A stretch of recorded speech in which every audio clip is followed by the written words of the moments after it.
അപ്പം അങ്ങനെ ഒരുപാട് കമന്റ്സ് വന്നപ്പോൾ റോഹിത്തിന് വിഷമായിരുന്നോ? മനുഷ്യനാണ്, ചിലതൊക്കെ നമുക്ക് കൊള്ളും. പിന്നെ എനിക്ക് ഓൾറെഡി അറിയായിരുന്നു നമ്മൾ എന്ത് ചെയ്താലും കുറച്ച് ആൾക്കാർ ട്രിഗർ ആവും എന്നുള്ളത്. ഇപ്പം ഞാനാണേലും അമ്മയാണേലും അനിയത്തി ആണേലും ആളെ സപ്പോർട്ട് ചെയ്യുന്നത്. എന്തായാലും ആർക്കും ദ്രോഹം വരുന്ന രീതിയിൽ ഒന്നും ചെയ്യുന്നില്ല.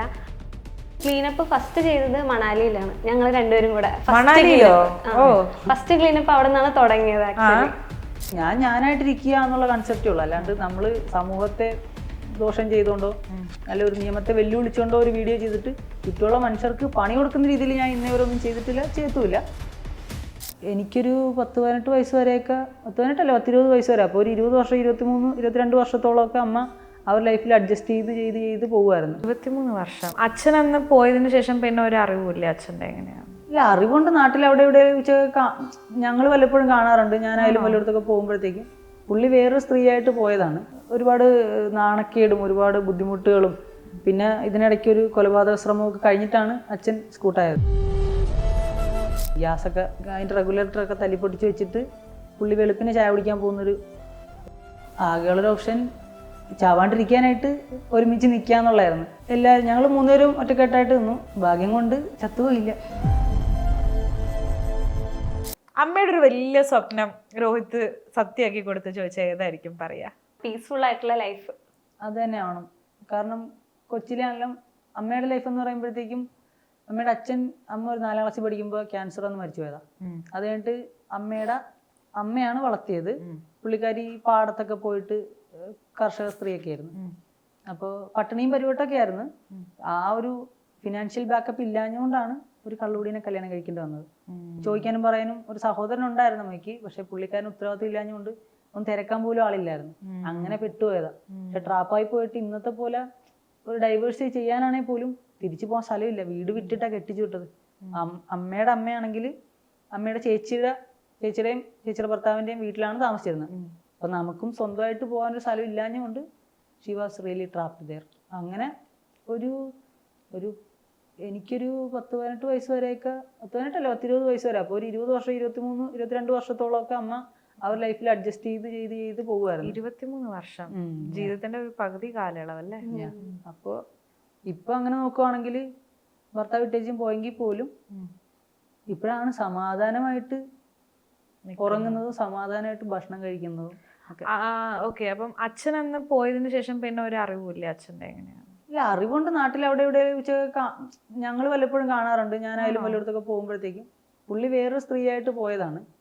അപ്പോൾ പുള്ളിക്ക് നമ്മുടെ ഉത്തരവാദിത്തങ്ങൾ എടുക്കാനോ അല്ലെങ്കിൽ നമ്മുടെ കൂടെ ഇരിക്കാനോ താല്പര്യം ഇല്ലാഞ്ഞുകൊണ്ട് നമ്മളും പിന്നെ അക്സെപ്റ്റ് ചെയ്യാൻ പോയില്ല. കാരണം പുള്ളിക്ക് പുള്ളിയുടെ ഫ്രീഡം, പുള്ളി പോയി. ഓക്കെ, ആയിക്കോട്ടെ, നമുക്ക് നമ്മുടെ ലൈഫ്. നമ്മുടെയൊക്കെ അമ്മമാരുടെയൊക്കെ ജനറേഷനിലുള്ള ആൾക്കാരുടെ ഏറ്റവും വലിയ ഒരു ഇതെന്ന് പറഞ്ഞാൽ ഭയങ്കര സഹന ശക്തിയാണ്. അതെ, എന്തുണ്ടെങ്കിലും അവർ അഡ്ജസ്റ്റ് ചെയ്യും എന്നുള്ളൊരു ഇതുണ്ട്. അപ്പം എപ്പോഴെങ്കിലും അമ്മയുടെ ഒരു സൈഡിൽ നിന്ന് ചിന്തിക്കുകയോ അമ്മയോട് ചോദിക്കുകയോ ചെയ്തിട്ടുണ്ടോ അച്ഛനിനി നാളെ തിരിച്ച് വന്നു കഴിഞ്ഞാൽ അമ്മ സ്വീകരിക്കുമോ എന്നുള്ളൊരു ക്വസ്റ്റ്യൻ? അത് ചോദിക്കേണ്ടി വന്നിട്ടില്ല. കാരണം നമ്മൾ അത്രയും ബുദ്ധിമുട്ടിയായിരുന്നു. ഒരുപാട് നാണക്കേടും ഒരുപാട് ബുദ്ധിമുട്ടുകളും പിന്നെ ഇതിനിടയ്ക്ക് ഒരു കൊലപാതക ശ്രമമൊക്കെ കഴിഞ്ഞിട്ടാണ് അച്ഛൻ സ്കൂട്ടായത്. കൊലപാതക ശ്രമം? മറ്റേ ഇതൊക്കെ തുറന്നു വെച്ചായിരുന്നു. ഗ്യാസൊക്കെ അതിൻ്റെ റെഗുലേറ്ററൊക്കെ തല്ലിപ്പൊട്ടിച്ച് വെച്ചിട്ട് പുള്ളി വെളുപ്പിന് ചായ കുടിക്കാൻ പോകുന്നൊരു ശീലമുണ്ട്. അപ്പം അന്ന് അമ്മയ്ക്ക് പനിയോ എന്തോ ആയിരുന്നുകൊണ്ട് അനിയത്തി ചായ തിളപ്പിക്കാൻ എണീറ്റുകൊണ്ട് അവൾ ആയതുകൊണ്ട് കിട്ടി. അവൾക്ക് ആ ഒരു സ്മെല്ലുണ്ടായിരുന്നുകൊണ്ട് കത്തിച്ചില്ല. നോക്കിയപ്പോഴത്തേക്ക് അവിടെ സൂക്ഷ്മമായിട്ട് നിരീക്ഷിച്ചപ്പോൾ ചെറിയൊരു ക്രാക്ക് ഉണ്ടായിരുന്നു എന്നുള്ളതാണ്. അത് സീരിയസ്ലി നിങ്ങളെ അങ്ങനെ ആക്കാൻ വേണ്ടി അച്ഛൻ ചെയ്തിട്ട്? അതായത് ഞങ്ങള് പുള്ളിക്കാരൻ്റെ ഈ വേറൊരു രീതി എന്നുള്ളത് കണ്ടുപിടിച്ച് കഴിഞ്ഞപ്പോഴത്തേക്കും നമ്മളെ സൈലന്റ് ആക്കാനായിട്ട് പുള്ളി സംസാരിച്ചൊക്കെ നോക്കിയായിരുന്നു. പക്ഷെ നമുക്ക് ഓക്കെ അല്ലാത്തൊരു കാര്യം നമുക്ക് ഓക്കെ ആണെന്ന് നടിച്ചു നിൽക്കേണ്ടായില്ല. ഇപ്പം അച്ഛൻ്റെ കയ്യിൽ പൈസ ഉണ്ടെങ്കിലും അച്ഛൻ നമുക്ക് വേണ്ടി എത്ര പൈസ ഇറക്കാൻ റെഡിയാണെങ്കിലും നമുക്ക് നമ്മുടെ ഒരു കൺസെപ്റ്റുകൾക്കനുസരിച്ച് ജീവിക്കാൻ പറ്റിയില്ല. നമ്മുടെ ഒരു നാണവും മാനവും ഒക്കെ അടിച്ചമർത്തേണ്ടി വന്നു കഴിഞ്ഞാൽ അത് ലൈഫല്ല. അപ്പോൾ അതുകൊണ്ട് ഞങ്ങൾ പ്രതികരിച്ചു. അപ്പോൾ അതുകൊണ്ട് പുള്ളി അങ്ങനെയൊക്കെ ചെയ്തു. ഓ ഗോഡ്. അപ്പം എന്നിട്ട് പിന്നെ ഒരു സുപ്രഭാതത്തിൽ അച്ഛൻ അങ്ങനെ അങ്ങ് പോകുമായിരുന്നു? എനിക്കിത് കേട്ടിട്ട് എന്തോ പോലെ. അന്നേരം ഇപ്പൊ അതൊക്കെ ശേഷം എല്ലാരും ഇപ്പൊ നല്ല പീസ്ഫുൾ ആൻഡ് ഹാപ്പി ആയിട്ടാണ് വീടായത്. മറ്റേന്ന് പറയുമ്പോ എനിക്കങ്ങനെ കൊച്ചിലോട്ടൊരു ബുദ്ധിമുട്ടുകളും ഒരുപാട് ഉപദ്രവമൊക്കെ കിട്ടിയിട്ടുള്ളതുകൊണ്ട് അമ്മയ്ക്ക് അനുഭവിക്കേണ്ടി വരുന്ന കാണുന്നതുകൊണ്ടൊക്കെ ആയിരിക്കണം അച്ഛനായിട്ട് ഭയങ്കര കമ്മിറ്റ്മെന്റ്സ് ഇല്ലായിരുന്നു. കാരണം അച്ഛന് നമ്മളോടും ഇല്ല, നമുക്ക് അച്ഛനോടും ഇല്ല. എന്നാലും ഒരു സമയമൊക്കെ നമ്മൾ കഷ്ടപ്പെട്ട് സ്വന്തം അച്ഛനെ കഷ്ടപ്പെട്ട് ഇഷ്ടപ്പെടാൻ ശ്രമിക്കുന്ന ഒന്ന് അത് ഒരു ഓക്കെ ആയിട്ടുള്ളൊരു സംഭവം അല്ല. പക്ഷെ അങ്ങനെയൊക്കെ നമ്മൾ ശ്രമിച്ചിട്ടുണ്ടായിരുന്നു. പിന്നെയും പുള്ളി ഇങ്ങനെ കാണിച്ചു കഴിഞ്ഞപ്പോഴത്തേക്കും ഓക്കെ ബൈ ബൈ, പുള്ളിയും ബൈ ബൈ എന്നുള്ള മൈൻഡിൽ തന്നെയായിരുന്നു. ഓക്കെ പുള്ളി പൊക്കോട്ടെന്ന് വിചാരിച്ചു. കാരണം നമ്മളെ വേണ്ടാത്ത ഒരാളെ പിടിച്ചു നിർത്തേണ്ട കാര്യമില്ല. അത് ഏത് റിലേഷനിലാണല്ലോ, ഇപ്പൊ അച്ഛൻ മകൻ അല്ലെ ഭാര്യ ഭർത്താവ് എന്നുള്ളതല്ലേ, ഏത് റിലേഷനിലാണെങ്കിലും നമ്മളെ വേണ്ടെങ്കിൽ പിന്നെ നമ്മൾ അവരെ നോക്കി നിന്നിട്ട് കാര്യമൊന്നും. പിന്നെ സ്ഥാനം കൊണ്ട് മാത്രം അച്ഛനും അമ്മയും ആവില്ലല്ലോ, കർമ്മം കൊണ്ട് കൂടിയിട്ടാവണ്ടേ. അതെ, ഇങ്ങനെയൊക്കെ ഉള്ള ഒരാളൊരു പെർഫെക്റ്റ് ഹസ്ബൻഡ് കൂടിയിട്ടായിരിക്കും അല്ലേ? ഉറപ്പായിട്ടും. എങ്ങനെയൊക്കെ ആ ഒരു നെഗറ്റീവ് സൈഡ് എങ്ങനെയൊന്നും വരരുത്, എങ്ങനെയൊക്കെ പോസിറ്റീവായിട്ട് ആ ലൈഫ് മുന്നോട്ട് പോകണമെന്ന് ആ ആൾക്ക് നല്ല രീതിയിൽ അറിയാം. പ്രണയിച്ചിരിക്കുന്ന കാലം തൊട്ടിട്ട് ഇപ്പോഴുള്ള ഈ ഒരു സമയം വരെ നമ്മളൊന്ന് ആലോചിച്ച് നോക്കി കഴിഞ്ഞാൽ രോഹിത് തന്നതിൽ വെച്ചിട്ട് രശ്മിയുടെ ഫേവറേറ്റ് ഗിഫ്റ്റ് എന്തുവാ? സർപ്രൈസ് ആയിട്ട് എന്നെ കാണാൻ ഡൽഹിയിൽ വന്നത്. അതിപ്പോഴാണ് അറിയുന്നത് അതാണ് ഫേവറേറ്റ് എന്നുള്ളത്. ഓക്കെ, അതെന്തായിരുന്നു ഉണ്ടായ സംഭവം? റിസൈൻ ചെയ്യാനിരിക്കുകയാണ്. റിസൈൻ ചെയ്ത് അന്നത്തെ ദിവസം ഫുള്ള് പേപ്പർ വർക്കും കാര്യങ്ങളും ഒരു ഹെക്ടിക് ഡേ ആയിരുന്നു അന്ന്. അപ്പോ അന്ന് ഞാൻ എല്ലാം കഴിഞ്ഞ് റൂമിലോട്ട് വന്നിട്ട് എന്റെ സാധനങ്ങൾ പാക്ക് ചെയ്ത് എന്റെ ഫ്രണ്ട് അയക്കാന്ന് പറഞ്ഞു. അപ്പൊ അവള് പറഞ്ഞു അയച്ചു എന്നാന്ന് തോന്നുന്നു, അയച്ചില്ല എന്ന് പറഞ്ഞു. എന്നിട്ട് അവൾ എവിടെയെന്ന് ചോദിച്ചപ്പോഴത്തേക്കും മുകളിലുണ്ടെന്ന് വേറൊരു ഫ്രണ്ട് പറഞ്ഞു. ഞാൻ ഇപ്പൊ ടെറസിലോട്ട് കയറിയപ്പോഴേ പെട്ടെന്ന് ഇങ്ങനെ കണ്ടു. ഞാൻ ഷോക്കായി, ശരിക്കും ഞാൻ എക്സ്പെക്ട് ചെയ്യുന്നേ ഇല്ല അങ്ങനെ ഒരു സർപ്രൈസ് എനിക്ക് കിട്ടുമെന്ന്. അതായിരുന്നു എനിക്ക് ലൈഫിൽ ഇവൻ തന്ന ഏറ്റവും വലിയൊരു ഗിഫ്റ്റ്. ഓ, ഇതേപോലുള്ള ആൾക്കാരെ കിട്ടാന്ന് പറഞ്ഞ ഭാഗ്യം കേട്ടോ, എല്ലാവർക്കും കിട്ടണം എന്നുള്ളതല്ല.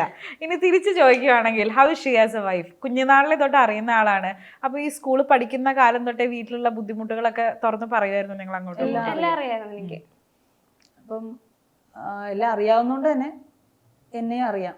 അതുകൊണ്ട് നമുക്കും അങ്ങോട്ടോ ഇങ്ങോട്ടോ അഡ്ജസ്റ്റ് ചെയ്യേണ്ട ഒരു സെനറിയോ വരുന്നില്ല എന്നുള്ളതാണ് ഞാൻ നോക്കിയിട്ട് ഏറ്റവും സമാധാനപരമായിട്ടുള്ള സന്തോഷമായിട്ടുള്ള കാര്യം.